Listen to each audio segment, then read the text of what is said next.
down, yeah. I've been feeling so, I've been feeling so, I've been feeling so, I've been feeling so, I've been feeling so, I've been feeling. Assalamualaikum warahmatullahi wabarakatuh. Yang terhormat Bapak Ahmudil Karim selaku dosen pengampu mata kuliah Perpustakaan dan Arsip Digital. Perkenalkan, saya Putri Marcella, mahasiswi program studi ilmu perpustakaan Fakultas Adab dan Humaniora dari kelas 4D dengan NIM 11210251000080. Di video ini saya menyampaikan sejarah singkat dan keberhasilan di bidang ilmu pengetahuan dari salah satu pemerintahan pada sejarah peradaban Islam, dinasti Bani Umayyah.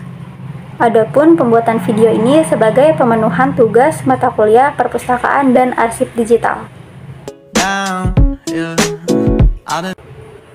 Seperti yang sudah disebutkan, salah satu pemerintahan di sejarah peradaban Islam adalah dinasti Bani Umayyah. Bani Umayyah ini berkuasa selama kurang lebih 90 tahun, yang didirikan oleh Muawiyah bin Abi Sufyan bin Harb yang melalui peristiwa Tahkim. Peristiwa Tahkim merupakan penyerahan keputusan pada seseorang yang dipercaya atau menerima keputusan tersebut, menyelesaikan urusan atau kepentingan itu dan diterapkan hukum syara atas permasalahan tersebut. Peristiwa Tahkim di sini terjadinya perang Siffin antara kaum Sayyidina Ali, Khalifah keempat, dengan kubu Muawiyah yang menentang kebijakan Sayyidina Ali saat Sayyidina Ali ini menjabat sebagai Khalifah. Masa pemerintahan Muawiyah tergolong sebagai masa yang cemerlang. Muawiyah berhasil menciptakan keamanan di dalam negerinya dengan memberantas para pemberontak. Muawiyah juga berhasil mengantarkan negara dan rakyatnya mencapai kemakmuran dan kekayaan yang melimpah. Nama dinasti Umayyah dinisbatkan kepada Umayyah bin Abdusyams bin Abdumanaf yang merupakan seorang tokoh penting di Quraisy pada masa jahiliyah. Ia dan pamannya Hashim bin Abdumanaf selalu berperang untuk mendapatkan kekuasaan dan kedudukan. Dinasti Umayyah didirikan oleh Muawiyah dengan 14 khalifah.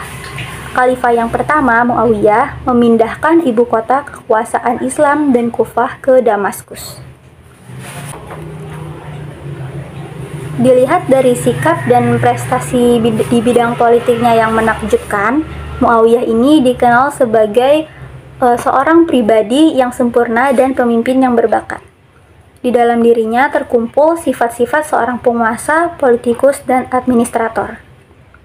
Masa pemerintahan Bani Umayyah ini terkenal sebagai masa yang suatu era yang agresif, di mana perhatian tertumpu pada perluasan wilayah dan penaklukan yang terhenti sejak zaman kedua Khulafaur Rasyidin terakhir. Hanya dalam jangka waktu yang kurang lebih 90 tahun, banyak bangsa-bangsa di 4 penjuru mata angin beramai-ramai masuk ke dalam kekuasaan Islam yang meliputi Spanyol, seluruh wilayah Afrika Utara, Jazirah Arab, Syria, Palestina, Afghanistan, dan India, dan juga negeri-negeri yang sekarang dikenal sebagai Turkmenistan, Uzbekistan, dan Kyrgyzstan. Menurut Profesor Ahmad Syalabi, penaklukan militer di zaman Umayyah mencakup 3 front penting. Yang pertama, front melawan bangsa Romawi di Asia Kecil dengan sasaran utamanya ibu kota Konstantinopel, lalu penyerangan ke pulau-pulau ke Laut Tengah. Yang kedua, front Afrika Utara. Selain menundukkan daerah hitam Afrika, pasukan Muslim juga menyerangi Selat Gibraltar, lalu masuk ke Spanyol. Yang ketiga, front timur. Menghadapi wilayah yang sangat luas ini terbagilah 2 kubu. Yang pertama ini ke utara, daerah-daerah di seberang Sungai Jihun, dan kubu kedua ke arah selatan, yaitu menyusuri Sind atau wilayah India bagian barat. Peristiwa yang lebih besar dicapai oleh awal satu, yaitu di front Afrika Utara dan sekitarnya. Setelah segenap tanah Afrika Utara ini, pasukan Muslim di bawah pimpinan Tariq bin Ziyad menyerangi Selat Gibraltar masuk ke Spanyol. Lalu ibu kotanya, Cordova, dengan sangat mudah dikuasai dan menjadi di bawah daerah kekuasaan Islam. Dan juga kota-kota lainnya seperti Seville, Elvira, dan Toledo. Gubernur Musa bin Nusair kemudian menyempurnakan penaklukan atas tanah Eropa ini dengan menyisir kaki pegunungan Pirenia dan menyerang Karolinian Prancis. Bani Umayyah juga banyak berjasa dalam pembangunan berbagai bidang, yaitu bidang politik, tata pemerintahan, dan sosial budaya. Dalam bidang politik, Bani Umayyah menyusun tata pemerintahan yang sama sekali baru atau pembenahan dari sebelum-sebelumnya untuk memenuhi tuntutan perkembangan wilayah dan administrasi kenegaraan yang semakin kompleks. Selain mengangkat majelis penasehat sebagai pendamping, Khalifah Bani Umayyah dibantu oleh beberapa orang sekretaris untuk membantu pelaksanaan tugas. Ada 5 sekretaris. Yang pertama, Khatib Ar-Rasail, sekretaris yang bertugas menyelenggarakan administrasi dan surat menyurat dengan para pembesar setempat. Yang kedua ada Khatib Al-Kharaj, sekretaris yang bertugas menyelenggarakan penerimaan dan pengeluaran negara. Yang ketiga ada Khatib Al-Jundi, sekretaris yang bertugas menyelenggarakan berbagai hal berkaitan dengan ketentaraan. Yang keempat ada Khatib Asy-Syurtah, sekretaris yang bertugas menyelenggarakan pemeliharaan keamanan dan ketertiban umum. Dan sekretaris kelima, Khatib Al-Qudat, bertugas menyelenggarakan tertib hukum melalui badan-badan peradilan dan hakim setempat. Di dalam bidang sosial budaya, Bani Umayyah telah membuka terjadinya kontak antar bangsa-bangsa Muslim, Arab, dengan negeri-negeri taklukan yang dinilai memiliki tradisi luhur yang baik, seperti Persia, Mesir, dan Eropa.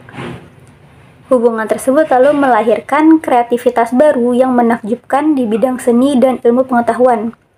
Di bidang ilmu seni ini, salah satunya seni bangunan atau arsitektur, Bani Umayyah tercatat mencapai pencapaian yang gemilang, yaitu Dome of the Rock atau Kubah Asy-Syakhra yang terbangun di Yerusalem, menjadi monumen terbaik hingga kini yang tak henti-hentinya menjadi pujaan semua orang. Perhatian terhadap seni sastra juga meningkat di zaman ini, terbukti dengan lahirnya tokoh-tokoh besar seperti Al-Ahtal, Farasdak, dan Jurair. Nah, 3 tokoh ini tuh sangat terkenal. Yang pertama ada Al-Ahtal, penyair Arab yang terkenal dari Bani Taklib, merupakan seorang Nasrani. Walaupun seorang Nasrani, Al-Ahtal juga tidak terlalu taat pada agamanya. Penyair istana ini terkenal sangat politis karena karyanya yang selalu mengagungkan dan membela kebijakan dari Bani Umayyah. Yang kedua ada Farasdak, penyair Arab terkenal dari Basra yang merupakan anggota Darim pada divisi yang paling terhormat di Bani Tamim. Puisinya ia jadikan sebagai alat untuk mendekati para pejabat-pejabat yang berkuasa di masa itu. Dan yang ketiga ada Jurair, penyair Arab dengan puisinya yang konvensional dan memuji Gubernur Al-Hajj. Mengapa demikian? Karena Gubernur Al-Hajj ini dikatakan telah menolong Jurair dan mendukungnya, sehingga membuat Jurair masuk ke Istana Umayyah di Damaskus. Kemajuan dalam sastra pada masa Abdul Aswad Ad-Duali menyusun gramatika Arab dengan pemberian titik atau harokat pada huruf-huruf hijaiyah yang sebelumnya tidak bertitik atau benar-benar gundul. Usaha ini berarti besar dalam perkembangan dan perluasan bahasa Arab, serta memudahkan orang membaca, mempelajari, mengenali, menjaga barisan yang menentukan gerak kata dan bunyi suara serta ayunan iramanya hingga dapat diketahui maknanya. Nah, itu tadi sejarah singkat dan keberhasilan di bidang politik, seni, dan sastra dari pemerintahan Bani Umayyah yang berlangsung selama kurang lebih 90 tahun.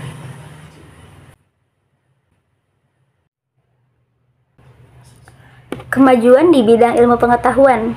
Hisyam bin Abdul Malik pada 105 hingga 125 Hijriah merupakan Raja Bani Umayyah yang paling terkenal di lapangan ilmu pengetahuan dengan meletakkan perhatian besar pada ilmu pengetahuan. Apa saja yang dicapai dari ilmu pengetahuan ini? Yang pertama ada pengembangan bahasa Arab. Para penguasa dinasti Umayyah telah menjadikan Islam sebagai daulah atau negara. Kemudian dikuatkannya dan dikembangkanlah bahasa Arab dalam wilayah kerajaan Islam. Upaya tersebut dilakukan dengan menjadikan bahasa Arab sebagai bahasa resmi dalam tata usaha negara, dan juga pemerintahan, sehingga pembukuan, surat menyurat, dan dokumen lainnya harus menggunakan bahasa Arab. Serta sebelumnya menggunakan bahasa Romawi ataupun Persia juga diubah menggunakan bahasa Arab dengan kesatuannya. Yang kedua, Marbat, kota pusat kegiatan ilmu. Dinasti Umayyah juga mendirikan sebuah kota kecil sebagai pusat kegiatan ilmu pengetahuan dan kebudayaan. Pusat kegiatan ilmu dan kebudayaan itu dinamakan Marbat, kota satelit, dan Damaskus. Di kota Marbat inilah berkumpul para pujangga, filsuf, penyair, dan ulama cendekiawan lainnya, sehingga kota ini diberi gelar Uskasnya Islam. Yang ketiga, ada ilmu qiraat. Ilmu qiraat adalah ilmu seni baca Al-Quran. Ilmu qiraat merupakan ilmu syariat tertua yang telah dibina sejak zaman Khulafaur Rasyidin. Kemudian masa dinasti Umayyah mengembang luaskan sehingga menjadi cabang ilmu syariat yang sangat penting. Pada masa ini lahir para ahli qiraat, terutama seperti Abdullah bin Qusair dan Asyim bin Abi Nujud. Ilmu qiraat pada saat ini seringkali ditampilkan. Ilmu qiraat itu ilmu seni baca Al-Quran, di mana adanya seperti MTQ. Yang keempat, ada ilmu tafsir. Untuk memahami Al-Quran sebagai kitab suci diperlukan interpretasi pemahaman secara komprehensif atau menyeluruh. Minat untuk menafsirkan Al-Quran di kalangan umat Islam semakin bertambah. Pada masa perintisan ilmu tafsir, ulama yang membukukan ilmu tafsir yaitu Mujahid. Yang kelima, ada ilmu hadis. Ketika kaum muslimin telah berusaha memahami Al-Quran, ternyata ada satu hal yang juga sangat mereka butuhkan, yaitu ucapan-ucapan Nabi yang disebut hadis. Oleh karena itu, timbullah usaha untuk mengumpulkan hadis, menyelidiki asal-usulnya, sehingga akhirnya menjadi satu ilmu yang berdiri sendiri yang dinamakan ilmu hadis. Di antara para ahli hadis yang termasyhur pada masa dinasti Umayyah adalah Al-Auza'i Abdurrahman bin Amru, Hasan Basri, Ibnu Abu Malikah, dan Asyabi Abu Amru Amir bin Syurabil. Berikutnya ada ilmu fikih. Setelah Islam menjadi daulah atau negara, maka para penguasa sangat membutuhkan adanya peraturan-peraturan untuk dijadikan pedoman dalam menyelesaikan berbagai permasalahan. Mereka kembali kepada Al-Quran dan hadis dan mengeluarkan syariat, dan kedua sumber tersebut untuk mengatur pemerintahan dan memimpin rakyat. Al-Quran adalah dasar fikih Islam, dan pada zaman ini ilmu fikih telah menjadi satu cabang ilmu syariat yang berdiri sendiri. Di antara ahli fikih yang terkenal adalah Sa'ud bin Musib, Abu Bakar bin Abdurrahman, Qasim Ubaidillah, Urwah, dan Kharijah. Yang berikutnya ada ilmu nahwu. Pada masa dinasti Umayyah, karena wilayahnya berkembang secara luas, khususnya wilayah di luar Arab, maka ilmu nahwu sangat diperlukan. Hal tersebut disebabkan karena bertambahnya orang-orang ajam atau non-Arab yang masuk Islam, sehingga keberadaan bahasa Arab sangat dibutuhkan. Oleh karena itu, dibukukanlah ilmu nahwu atau tata bahasa Arab atau gramatika Arab sebagai jabatan kata atau penentu harokat. Ilmu nahwu ini berkembang menjadi satu cabang ilmu yang penting untuk mempelajari berbagai ilmu agama Islam. Yang berikutnya ada ilmu geografi dan tarik. Geografi dan tarik pada masa dinasti Umayyah telah berkembang menjadi kesatuan ilmu sendiri. Demikian pula ilmu tahrikh atau ilmu sejarah. Adanya pengembangan dakwah Islam ke daerah-daerah baru yang luas dan jauh menimbulkan gairah untuk mengarang ilmu geografi atau ilmu bumi geografi. Dan yang berikutnya ada usaha penerjemahan. Untuk kepentingan pembinaan dakwah Islamiyah, pada masa dinasti Umayyah dimulai pula penerjemahan buku-buku ilmu pengetahuan dan bahasa-bahasa lain ke dalam bahasa Arab. Dengan demikian, jelaslah bahwa gerakan penerjemahan telah dimulai pada zaman ini dan berkembang pesat pada masa pemerintahan selanjutnya atau dinasti Abbasiyah. Adapun yang mula-mula melakukan usaha penerjemahan yaitu Khalid bin Yazid, seorang pangeran yang sangat cerdas dan ambisius. Ketika Khalid gagal memperoleh kursi kekhalifahan, ia menumpahkannya dalam ilmu pengetahuan, antara lain mengusahakan penerjemahan buku-buku ilmu pengetahuan dan bahasa lain ke dalam bahasa Arab. Sangat besar sekali ya partisipasinya.